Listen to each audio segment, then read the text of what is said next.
አባዬ ይሄንን ቢያዩ የበከነ ትውልድ ይላቸው ነበር። አንተ ማለት እኮ ሴት ልጅን አስገድደህ የደፈርክ የወደደችህን ሴት ያሳበድክ ሰው ነህ።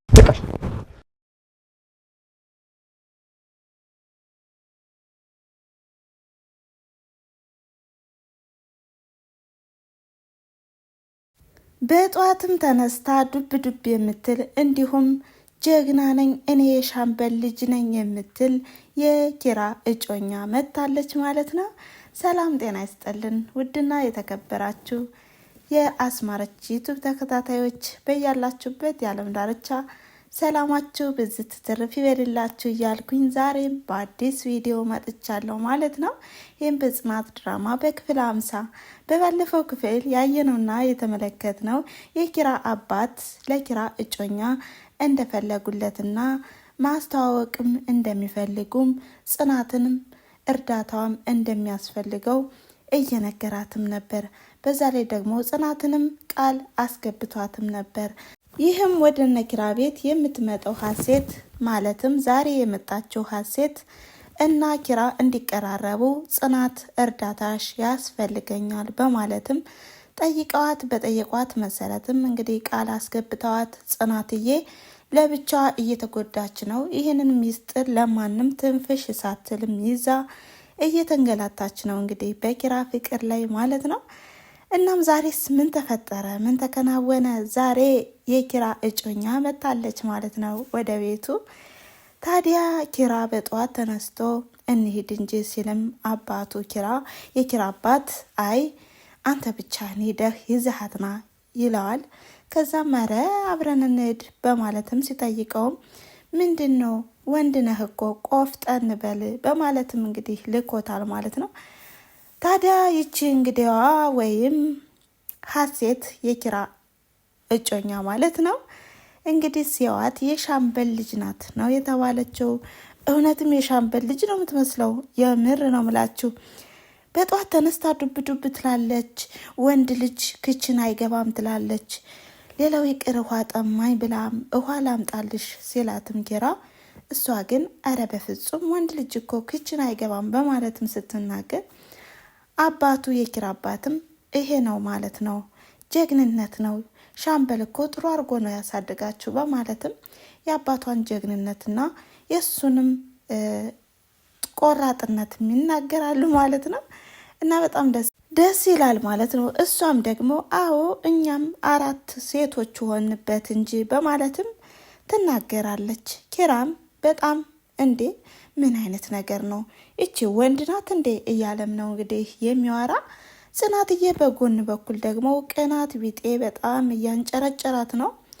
ምክንያቱም ኪራ አሳልፎ ሊሄድባት ስለሆነ በጣም ጨንቋታል። በዛ ላይ የገባችው ቃል በጣም አስቸግሯታል። ታዲያ ኪራን ካጠገቧ ለማራቅ ብዙ ነገር እያደረገች ነው። ኪራም ወደ ጽናት ሲከታተላትም ሆነ ቀረብ ሲላት ራቀኝ፣ ከዚህ በኋላ የኔና አንተ ግንኙነት እዚህ ላይ ማቆም አለበት በማለትም ትነግረዋለች።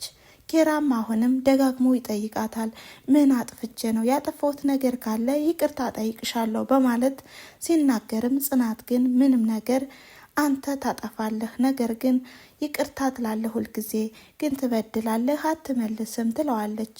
ታዲያ ይህንንም በምትልበት ሰዓትም ኪራም በጣም ግራ ይጋባና እሱ በሸሻትም ሰዓትም ጽናትዬ በጣም ትጸጸታለች። ኪራዬ በጣም ይቅርታ አድርግልኝ እያለች ታዲያ ወደ ክፍልም ገብታ ከእምሩም ጋር ስታወራም እምሩም ምን ሆነሽ ነው ስትላትም አይ እኔ በቃ ይቺ ሀሴት ናታ ስትልም እንዴ ቅናት ቢጤ ልታይብሽ ነው እንዴ?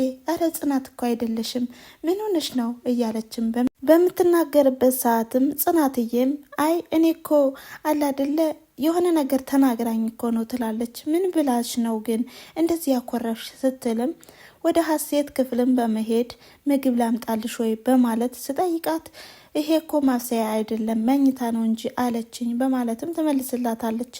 እምሩም በጣም ግራ ትጋባለች። የጽናት ጸባይ መቀያየር ካደራደር በጣም እያስጨነቃቸው ነው ናሆምም እሷም። በሌላ በኩል ደግሞ ሀሴት በጠዋት ተነስታ ዱብ ትላለች፣ ስፖርት ትሰራለች። ከዛም ወደ ሳሎን ስትሄድም ኪራ ተኝቷል።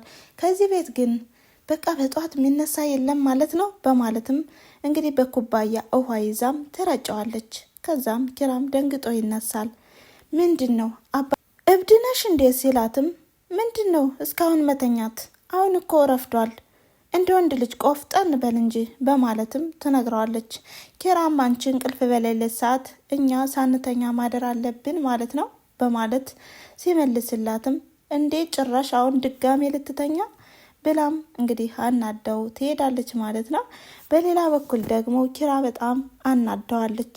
ምን አይነት እብድ ናት በማለትም ድጋሜ ይተኛል። በመቀጠልም መጽሐፏን እያነበበች ናሆም ይመጣል። ማናት በማለትም ከዚህ በፊት ስላላያት ግራ ገብቶታል። እንዴ መጽሐፍ ቤት ነው እንዴ የገባው በማለትም ሲናገር እሷም ደግሞ መጽሐፉን ስላየህ ነው አይደለ ከዚህ ቤት ምናምን ትልና እንግዲህ በጣም እንትን ትላለች። ከዛም ኪራም ሀሴት ትባላለች በማለትም ያስተዋውቀዋል።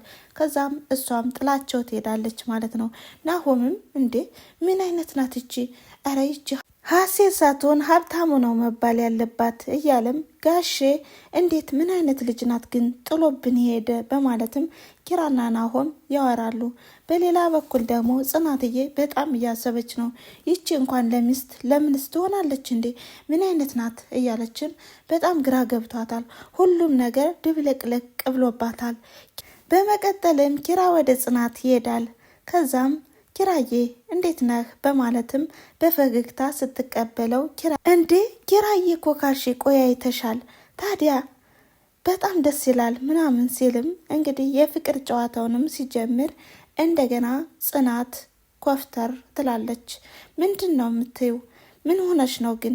ያደረግኩሽን ባውቀው ኑሮ እኮ ደስ ይለኝ ነበረ፣ እየተቀያየርሽብኝ ነው እኮ በማለትም ሲጠይቃት ጽናት እንደገና እንዲርቃት የምታደርገው ነገሮች በሙሉ ያሳይባታል ከፊቷ ላይ። ለምንድን ነው ግን አንተ ሁልጊዜ ታጠፋለህ፣ ሁልጊዜ ይቅርታ ትጠይቃለህ፣ ነገር ግን አትመለስም በማለት አሁንም የድግግሞሽ ቃሏን ትናገራለች። ኪራ ግን በጣም ግራ ተጋብቷል። ያጠፋውንም ነገር ግራ ገብቶታል።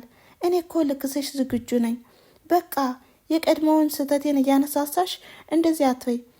በፊት እኮ አፈቅርሃለሁ ስትኝም ነበር። ታዲያ ለምንድን ነው? ምን ሆነሽ ነው? ቤት መጣች እንደገና አስፈራራችሽ እንዴ በማለትም ቢነግራትም የሆነውና የተፈጠረውንም ልትነግረው አልቻለችም። እኔ በማላውቀው አንተ በማታውቀው ነገር መጎዳታችን በጣም ያሳዝናል፣ እሱ ነው በማለትም አሁንም ደጋግማ ስላጠፋው ስህተትና ስላሳለፈው ነገር ትነግረዋለች። ከዛም አንተ ማለት እኮ የምትወድህ ሴት ያበደች እንዲሁም እኔን ደፍረህ ብዙ ነገር ያመሰቃቀልክብኝ በማለትም ስትናገር ኪራ በንዴት ስሜቱን መቆጣጠር ሲያቅተው በጥፊ ይላታልና ጥሏት ይሄዳል። በሌላ በኩል ደግሞ ሀሴት አሁንም ስፖርት እየሰራች ነው። ናሆም ግራ ገብቶታል። አንቺ እኮ ሲያውሽ ይሆናል አይደለ ቦክሰኛ ግን ትሆኛለሽ ወይስ ተለማምደሽ ነበር እያላትም ሲላት እኔ ደግሞ ስናደድ አለ አይደለ ሁልጊዜ ሰው ሲናደድ ከሰው ጋር ከፈጣሪ ጋር ይናደዳል፣ ይጣላል። ነገር ግን እኔ ደግሞ ስናደድ ከግድግዳው ጋር ነው የምደባደበው በማለትም እንግዲህ ቀልዷንም ጨመርመር አድርጋ ትነግረዋለች። ናሆምም አረ ይሄን ጀግንነት ሽማ ለሁሉም ሰው ማሳወቅ አለብኝ በማለትም ወደ ሳሎን ይሄዳል። እንግዲህ ጽናትዬ ኪራ መቷት ወይም ደብድቧት ስለወጣ ከዛም ወደ ናሆም ስትሄድም ናሆምና እምሩ ሳሎን ላይ ነበሩና ምግብ ላምጣ ወይ በማለት ስትናገርም እንዴ ምግብ ላምጣ ነው ወይ የምትይ? ሁልጊዜ ምን ሆነሽ ነው ጽናትዬ? እኔ እኮ አልበላውም በማለት ሲናገርም ኪራ የት ሄዶ ነው ግን ሲልም ኪራ ቀድሞ ምግብ እንደሚያስፈልገውና እርቦኛል ሲል ነበር በማለትም ሲነግራት ጽናት ደግሞ በጣም ትጸጸታለች፣ ታዝናለች፣ ትተክዛለች።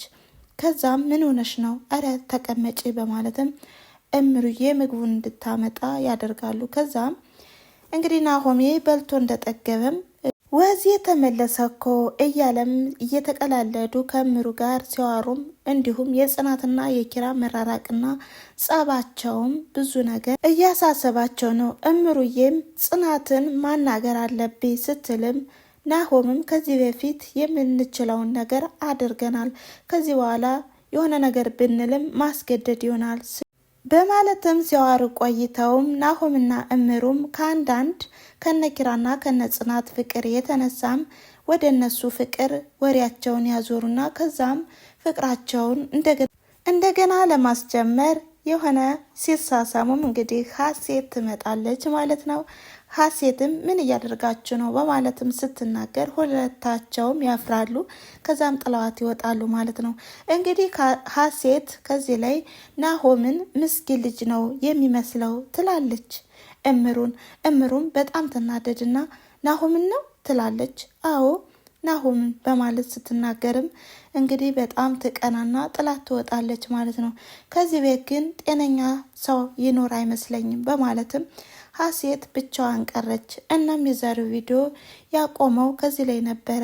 ስለተከታተላችሁኝና አብራችሁኝ ስለቆያችሁ ከልብ አመሰግናለሁ እያልኩኝ ላይክ፣ ሼር፣ ኮሜንት እያደረጋችሁ አበረታቱኝ። በቀጣይ ቪዲዮስ ምን ሊፈጠር ምን ሊከሰት ይችላል የሚለውን ይዤ እመጣለሁ ማለት ነው። በዚህ አጋጣሚ ኪራና ጽናት በአንድ ላይ ቢሆኑ ደስ ይለናል ማለት ነው። ጽናትም ኪራን ተወደዋለች፣ ኪራም ጽናትን ይወዳታል። እናም ለዛሬው ያለ ቪዲዮ ይሄን ይመስል ነበረ። መልካም ጊዜ። ቻው ቻው።